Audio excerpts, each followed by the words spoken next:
جب ہم دکھوں اور مصیبتوں میں گر جاتے ہیں تب ایک ہی آسرا ہمیں نظر آتا ہے کہ ہم خداوند کے حضور جھک جائیں اور اپنا آپ اس کے حوالے کر دیں۔ وہ یقیناً ہمیں بچا لینے کی قدرت رکھتا ہے، وہ ہمیں دوبارہ قبول کرنے کی وہ ساری شکتی رکھتا ہے۔ وہ ہمیں کبھی بھی ٹھکراتا نہیں بلکہ ہمیں ہر وقت اپنا لینے کے انتظار میں ہمارے لیے وہ اپنے دروازوں کو کھولے رکھتا ہے۔ اس کے لیے شاعر لکھتا ہے، تن میں قوت نہیں من بھی میلا سا ہے، تن میں قوت نہیں من بھی میلا سا ہے، اے خداوند خدا آ مجھے تھام لے۔ تن کی قوت ہے تو من کی شکتی بھی تو، تن کی قوت ہے تو من کی شکتی بھی تو، اے شاہ دو جہاں آ مجھے تھام لے۔ بھاری بھاری قدم اکھڑے اکھڑے سے دم، بھاری بھاری قدم اکھڑے اکھڑے سے دم، اپنے اپنے نہیں کھل گئے سب بھرم۔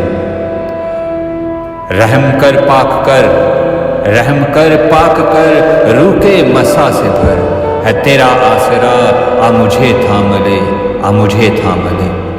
ولولے کیا ہوئے آشیاں لٹ گئے، ولولے کیا ہوئے آشیاں لٹ گئے، اشک تھمتے نہیں آسرے چھٹ گئے۔ ولولے کیا ہوئے آشیاں لٹ گئے، اشک تھمتے نہیں آسرے چھٹ گئے۔ ہوک دل سے اٹھی اپنا چہرہ دکھا، ہوک دل سے اٹھی اپنا چہرہ دکھا، بخش دے ہر گناہ آ مجھے تھام لے، آ مجھے تھام لے۔ زور بازو ہے تو ہی سنگیت ہے، زور بازو ہے تو ہی سنگیت ہے، جسم جا کی شفا تو میرا گیت ہے۔ زور بازو ہے تو ہی سنگیت ہے، جسم جا کی شفا تو میرا گیت ہے۔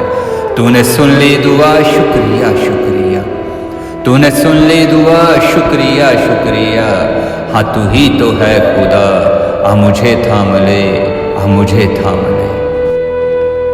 کیونکہ خداوند کے کلام میں لکھا ہے کہ وہ کسی کی بھی ہلاکت نہیں چاہتا، اس لیے اس کی رحمت کے دروازے ہر وقت آپ کے لیے کھلے ہوئے ہیں۔ آئیے اور اپنی زندگیوں کو پرکھیے، اپنی زندگیوں کو جانچیے، دیکھیں کہ آپ اس وقت کس موڑ پر کھڑے ہیں۔ اگر ہم گناہ میں دھنسے ہوئے ہیں، اگر ہم گناہوں کی دلدل میں پھنسے ہوئے ہیں تو اپنا ہاتھ بڑھائیے اور اس خدا سے مدد مانگیے۔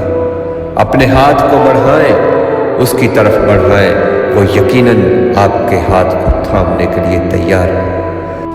ضرورت ہے صرف پہل کرنے کی، صرف شروعات کرنے کی، پھر خداوند آپ سب کو ضرور سنبھالے گا۔ آمین۔